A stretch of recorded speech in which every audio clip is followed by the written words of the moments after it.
새벽 공기가 쌀쌀했던 어느 날, 주혜림 씨는 단정한 옷차림으로 집을 나섰다. 오늘은 국내 굴지의 대기업 효성그룹 박진우 회장의 비서로 첫 출근하는 그녀의 인생에서 가장 중요한 날 중 하나였다.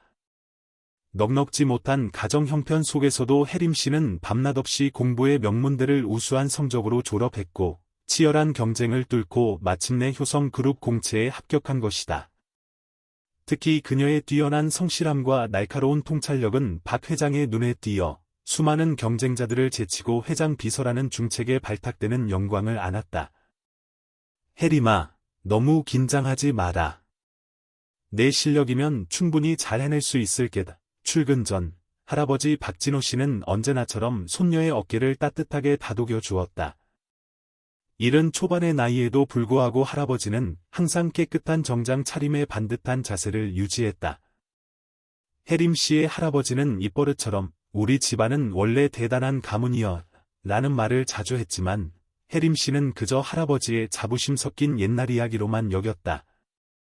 회사에 도착한 혜림 씨는 80을 훌쩍 넘긴 박진우 회장을 처음 만났다. 듣던 대로 카리스마가 넘치는 인물이었다. 냉철한 판단력과 예리한 통찰력으로 효성그룹을 지금의 위치로 이끈 입지전적인 인물, 그것이 박 회장에 대한 세간의 평이었다. 하지만 혜림 씨는 박 회장이 때때로 창밖으로 멀리 북쪽 하늘을 바라보며 깊은 한숨을 내쉬는 모습을 발견하곤 했다. 주혜림 씨, 앞으로 내 일정과 모든 업무를 철저하게 관리해 주길 바라네. 내 비서는 내 그림자와 같은 존재여야 하네. 박 회장의 나지막하지만 힘있는 말에 혜림 씨는 결연한 의지를 담아 대답했다. 최선을 다하겠습니다, 회장님. 시간이 흐를수록 혜림 씨는 박 회장의 두터운 신임을 얻었다. 그녀의 날카로운 판단력과 꼼꼼한 일처리는 박 회장의 업무를 완벽하게 보좌했고, 박 회장은 그런 혜림 씨를 전적으로 의지했다. 하지만 혜림 씨는 종종 박 회장이 홀로 있을 때 창밖 북쪽 하늘을 하염없이 바라보며 깊은 생각에 잠기는 모습을 목격했다. 그런 순간마다 박 회장의 눈빛에는 말로 표현할 수 없는 깊은 그리움과 슬픔이 서려 있었다. 마치 무언가 감당하기 힘든 삶의 무게를 아주 오랫동안 홀로 짊어지고 있는 듯한 표정이었다. 어느 날 오후, 혜림 씨는 회장실을 정리하던 중 박 회장의 책상 위에 놓인 오래된 흑백 사진 액자를 우연히 발견했다. 그동안 회장실을 수없이 드나들었지만 이 사진을 본 것은 처음이었다. 아마도 박 회장이 개인적으로 소중히 간직하던 것을 무심코 책상 위에 올려둔 모양이었다. 혜림 씨는 무심코 사진을 들여다보다가 갑자기 숨이 멎는 듯한 엄청난 충격에 휩싸였다. 사진 속에는 젊은 시절의 한 남자가 서 있었는데 그 얼굴은 다름 아닌 혜림 씨의 할아버지와 놀랍도록 닮아 있었기 때문이다. 할아버지의 혜림 씨의 입에서 저절로 탄식이 흘러나왔다. 그 순간 박 회장이 회장실로 들어왔고 혜림 씨는 황급히 사진을 원래 자리에 내려놓았다. 박 회장은 혜림 씨의 어딘가 이상한 기색을 눈치챘는지 날카로운 눈빛으로 물었다. 무슨 일이라도 있나?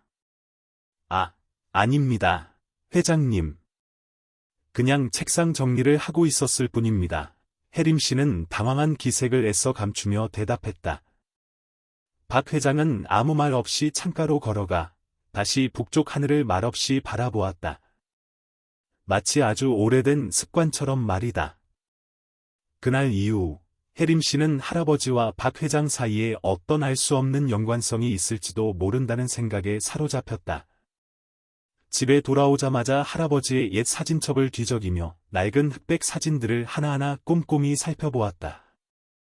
그러나 놀랍게도 할아버지의 젊은 시절 사진은 단 한 장도 찾을 수가 없었다. 할아버지에게 직접 여쭤보고 싶었지만 먼저 확실한 증거를 찾고 싶었다. 다음 날부터 혜림 씨는 틈틈이 회사 자료실에서 박 회장의 개인 기록을 조사하기 시작했다. 그리고 놀라운 사실들을 발견했다. 박 회장은 평양 출신이었고 한국 전쟁 당시 가족과 안타깝게 헤어졌다는 기록이 있었다. 그리고 더욱 놀라운 사실은 박 회장의 본명이 박진우라는 것이었다. 혜림 씨의 머릿속에 수많은 의문이 꼬리에 꼬리를 물고 이어졌다.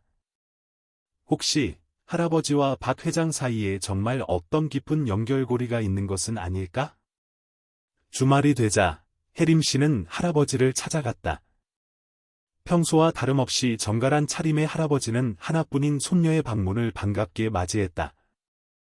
할아버지, 우리 가족에 대해 더 자세히 알고 싶어요.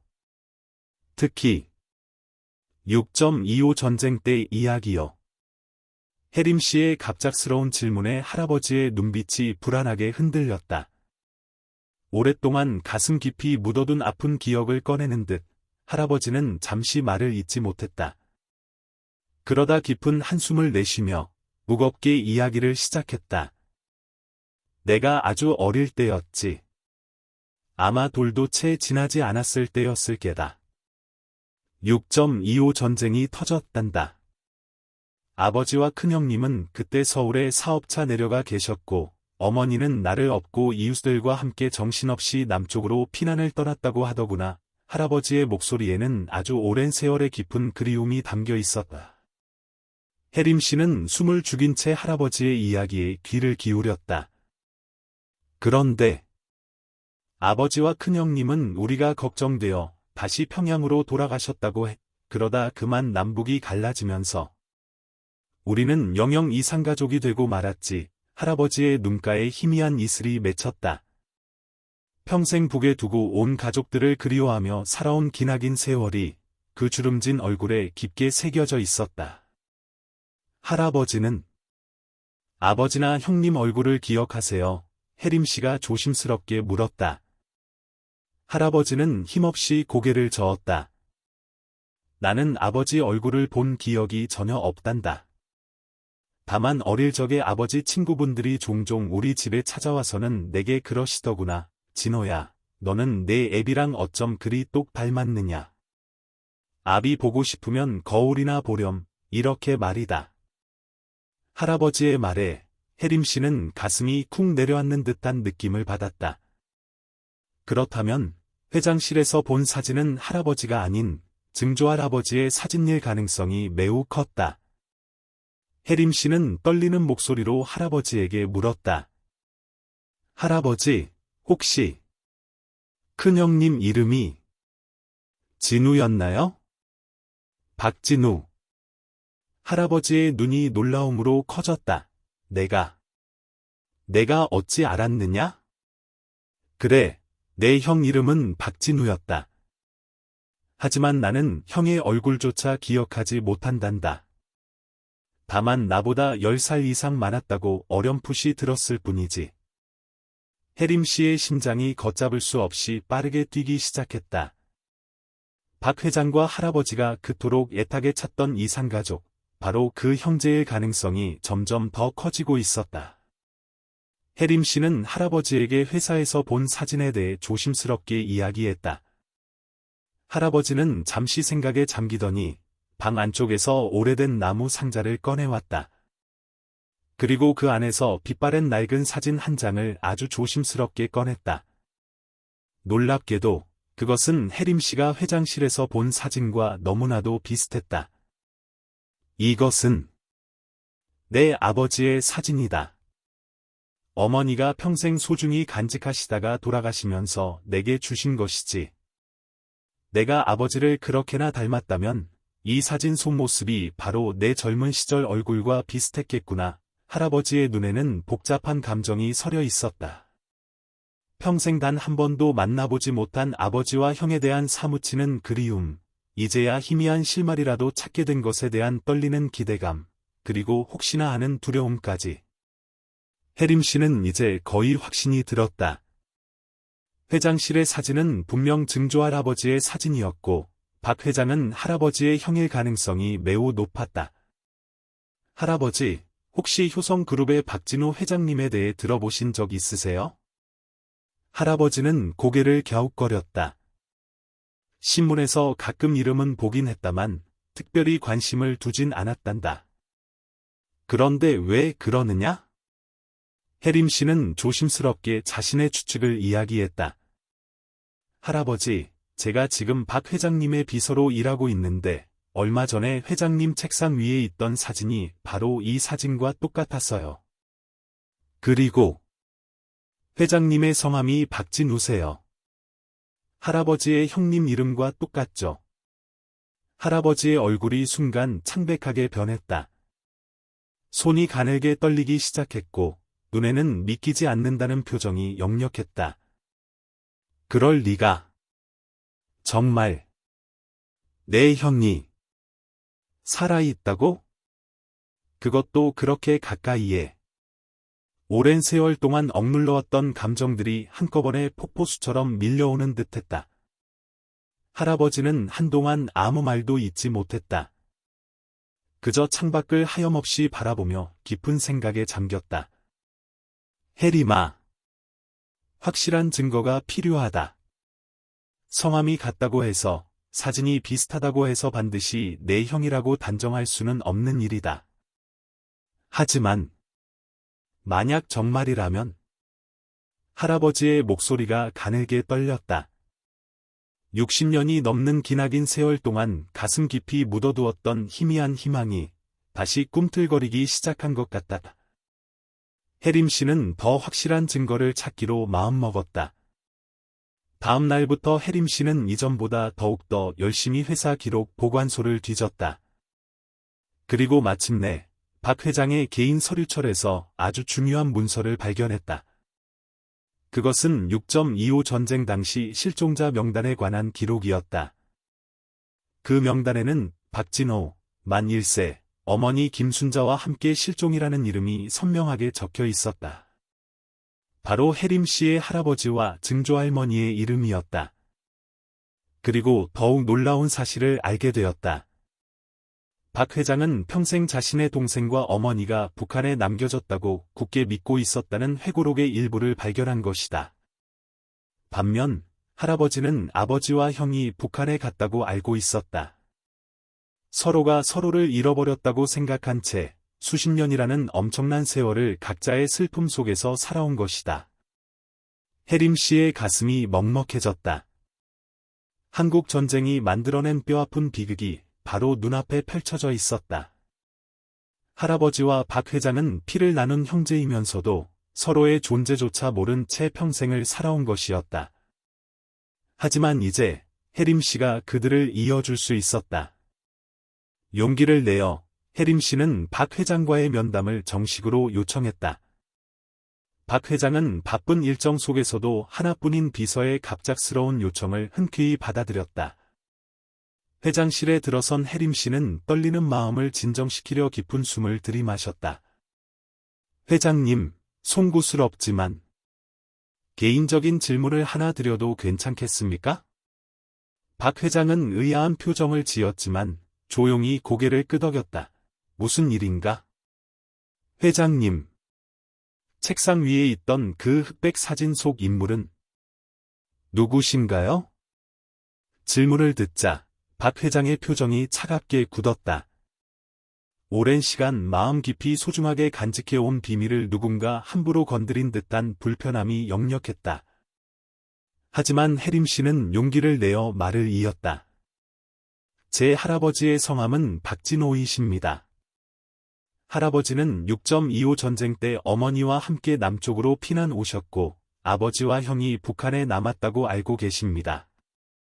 그런데 제가 보기에는 혜림 씨의 말이 채 끝나기도 전에 박 회장의 얼굴에 엄청난 충격의 표정이 번졌다. 떨리는 손으로 책상을 간신히 짚으며 겨우 말을 이었다. 진호. 내 동생 진호가 살아있다고. 박 회장의 목소리는 평소의 위험 있는 톤이 아니었다. 수십 년간 가슴속 깊이 억눌러온 격한 감정이 한꺼번에 터져 나오는 듯했다. 그의 손이 걷잡을 수 없이 떨렸고 눈에는 믿기지 않는다는 표정이 가득했다. 진호. 그 어린 것이 정말 살아있단 말인가? 내 하나뿐인 동생이. 혜림 씨는 조심스럽게 할아버지의 사진을 꺼내 박 회장에게 보여주었다. 박 회장은 사진을 보자마자 온몸을 크게 흔들렸다. 얼굴은 하얗게 질렸고 눈에서는 뜨거운 눈물이 하염없이 흘러내렸다. 이건 분명 우리 아버지를 꼭 닮았어. 진호는 아버지를 많이 닮았다고 들었지. 그런데 내가 진호의 손녀라고? 어떻게 이런 일이? 박 회장은 의자에 힘없이 주저앉았다.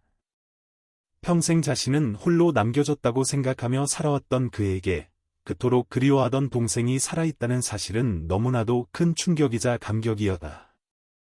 회장님, 할아버지는 아기 때 어머니와 함께 남쪽으로 피난 오셨고 아버지와 형님이 북쪽에 남았다고 평생 알고 계셨어요.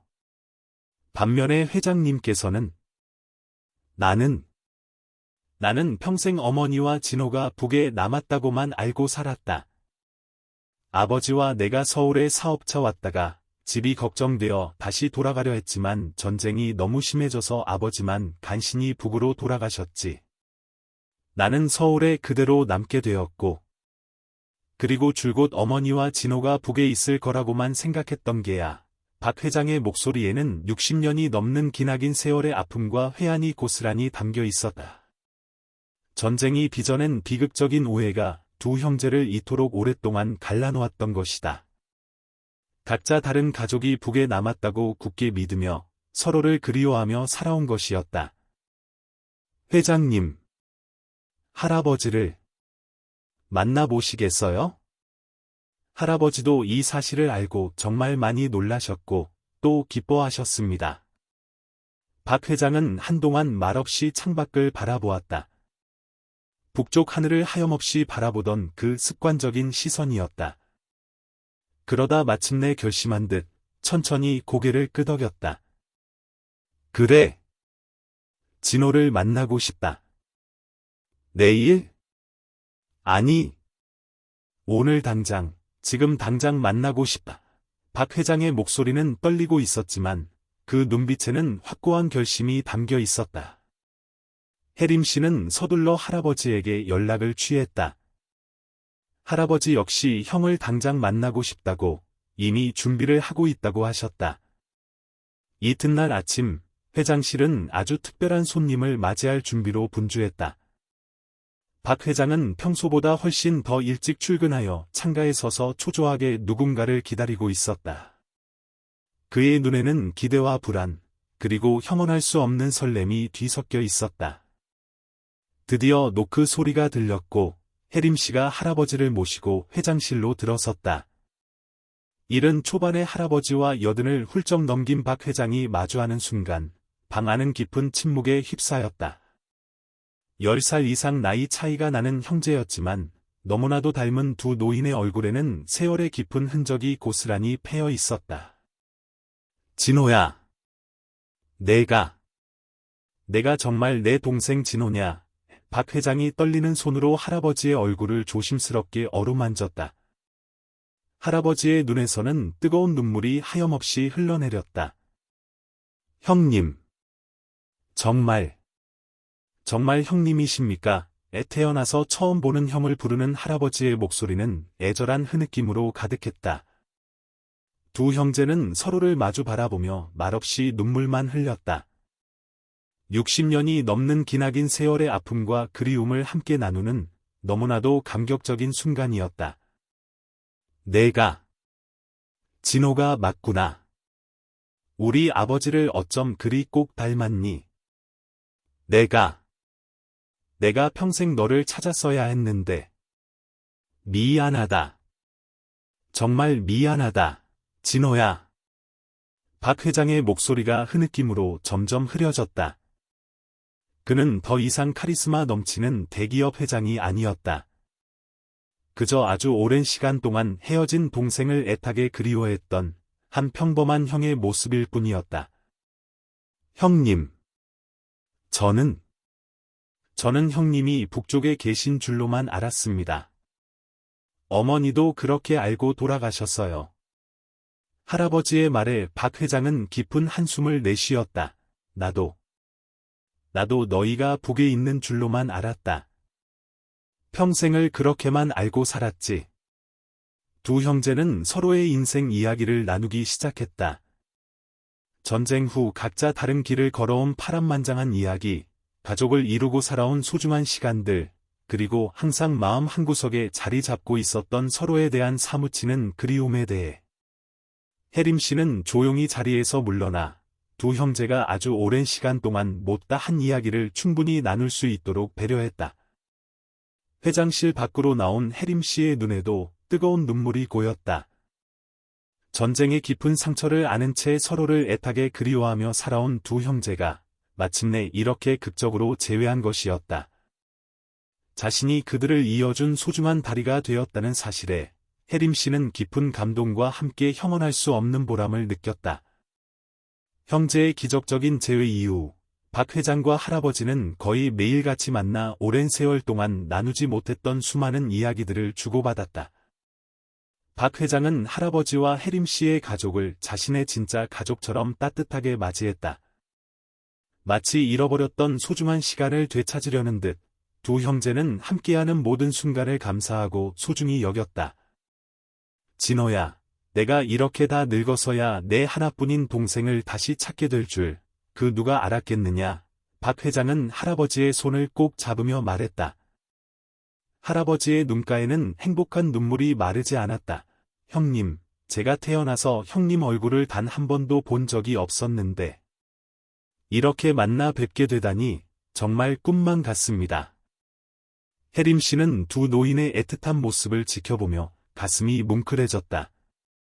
전쟁이 빚어낸 그토록 깊은 비극 속에서도 혈육의 끈끈한 인연은 결코 끊어지지 않았던 것이다. 시간이 흐르면서 박 회장은 혜림 씨를 회사의 아주 중요한 자리로 승진시켰다. 박 회장의 두터운 신임을 얻게 된 혜림 씨는 이전보다 더욱더 열심히 일했고 자신의 뛰어난 능력을 유감없이 발휘하며 회사에서도 인정받았다. 하지만 무엇보다 중요한 것은 이 모든 과정을 통해 가족의 소중함을 그 누구보다 깊이 깨달았다는 것이었다. 박 회장은 자신의 파란만장한 인생을 담은 회고록을 쓰기 시작했다. 그 책의 첫 문장은 이렇게 시작되었다. 내 인생에서 가장 큰 재산은 그 무엇과도 바꿀 수 없는 보물은 바로 60년 만에 다시 찾은 나의 사랑하는 동생이다. 할아버지는 형과 함께 북에 있을지도 모르는 다른 가족들을 찾기 위해 이산가족 상봉 프로그램에 꾸준히 지원했다. 비록 북쪽 가족과의 만남은 끝내 이루어지지 못했지만 서로를 기적적으로 다시 찾은 것에 감사하며 남은 생을 함께 행복하게 보냈다. 혜림아, 내가 우리 형제를 다시 이어준 소중한 다리가 되어 주었구나. 정말 고맙다. 내 손녀야. 할아버지는 종종 혜림 씨에게 진심 어린 감사의 마음을 전했다. 혜림 씨는 환하게 미소 지으며 대답했다. 할아버지, 저는 그저 진실을 찾아갔을 뿐이에요. 형제의 깊은 인연은 그 어떤 것으로도 결코 끊어지지 않는 법이니까요. 이렇게 혜림 씨는 우연히 발견한 낡은 흑백 사진 한 장을 통해 전쟁으로 인해 60년 넘게 헤어져 살아야 했던 두 형제를 다시 만나게 하는 기적을 만들었다. 인생의 우연과 필연이 빚어낸 너무나도 아름다운 이야기. 그리고 혜림 씨가 목격한 그 감동적인 재회의 순간은 그녀의 삶에도 아주 큰 변화와 깊은 울림을 가져다 주었다. 우연히 발견한 낡은 흑백 사진 한 장이 60년 넘게 서로의 생사조차 모른 채 헤어져 있던 두 형제를 기적처럼 다시 만나게 한 것이었다. 혜림 씨는 이 모든 과정을 통해 가족의 소중함과 인연의 신비로움을 이전보다 더욱더 깊이 깨달았다. 박 회장은 회사 내에 효성 이산가족 찾기 지원 재단을 설립했다. 전쟁으로 인해 안타깝게 헤어진 가족들이 다시 만날 수 있도록 실질적인 도움을 주는 단체였다. 그는 자신의 경험을 바탕으로 다른 이산가족들에게도 희망의 빛을 전하고 싶었다. 할아버지는 그 재단의 명예 자문위원으로 참여하며 자신의 기적 같은 이야기를 다른 사람들과 나누었고, 많은 사람들에게 큰 용기와 희망을 전해주었다. 인생이란 참 알 수 없는 것이로구나. 내가 이 나이가 되어서야 여든이 넘어서야 내 하나뿐인 동생을 다시 만나게 될 줄, 그 누가 상상이나 했겠느냐. 박 회장은 종종 이렇게 말하며 깊은 감회에 젖곤 했다. 할아버지는 형과 함께하는 모든 시간이 너무나도 소중하고 행복했다. 두 형제는 서로의 가족 이야기, 살아온 세월의 기쁨과 슬픔, 아픔과 회한을 나누며 이전보다 더욱더 가까워졌다. 형님, 우리 어머니는 돌아가시기 전까지도 형님과 아버지를 얼마나 그리워하셨는지 모릅니다. 북에 계신 줄로만 알고 항상 북쪽 하늘을 바라보시며 간절히 기도하셨지요. 할아버지의 말에 박 회장의 눈에는 또다시 뜨거운 눈물이 맺혔다. 나도 그랬다. 진호야. 매일 아침 창가에 서서 저 멀리 북쪽 하늘을 바라보며 너희를 생각했지. 그런데 너희는 이미 내 아주 가까운 남쪽에 있었다니. 이 무슨 운명의 장난이란 말인가. 두 형제의 대화는 언제나 그렇게 깊은 그리움과 뒤늦은 재회의 기쁨, 그리고 안타까움으로 가득했다. 박 회장은 자신이 평생을 바쳐 이루고 모았던 회사의 막대한 재산이 결국에는 가족의 따뜻한 사랑과 소중함에 비할 바가 아니라는 것을 뼈저리게 깨달았다. 세상의 그 어떤 성공과 부와 명예보다 더 중요한 것은 바로 곁을 지켜주는 가족이었던 것이다.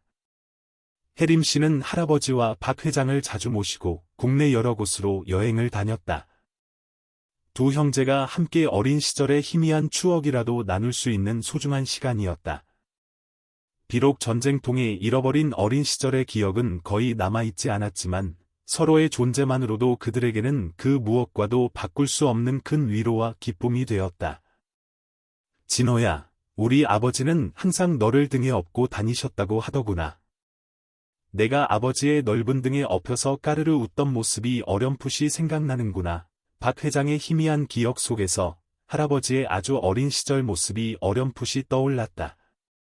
할아버지는 그런 이야기를 들을 때마다 마치 잃어버렸던 소중한 조각들을 하나씩 되찾은 듯한 벅찬 기분을 느꼈다. 시간이 흐르면서 두 형제의 가족들도 자연스럽게 하나가 되었다. 명절이면 모두 함께 모여 가족의 따뜻한 화합을 다졌고 서로의 기쁨과 슬픔을 진심으로 나누었다. 혜림 씨는 이러한 가족의 아름다운 모습을 지켜보며 자신이 한 일에 대해 더욱더 큰 보람과 행복을 느꼈다.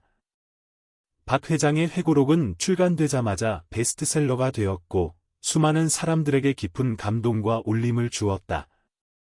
특히 이산가족의 아픔을 겪은 사람들에게는 큰 위로와 함께 희미한 희망의 불씨가 되었다. 할아버지도 자신의 기적 같은 이야기를 담은 책을 세상에 내놓았다. 우리는 다시 만났다라는 제목의 그 책에는 60년 만에 형제가 극적으로 다시 만나게 된 기적 같은 순간과 그 과정이 고스란히 담겨 있었다. 삶은 때로 우리에게 감당하기 힘든 큰 아픔을 주지만 결국에는 다시 만날 날이 반드시 온다. 나는 그것을 굳게 믿는다. 할아버지의 책 마지막 문장이었다.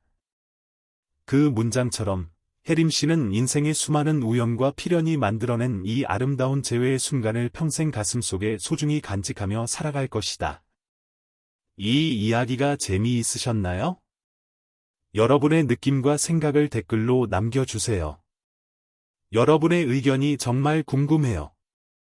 좋아요, 구독, 알림 설정도 잊지 마세요. 여러분의 응원 하나하나가 이렇게 신기하고 감동적인 이야기를 계속 전할 수 있는 큰 힘이 됩니다.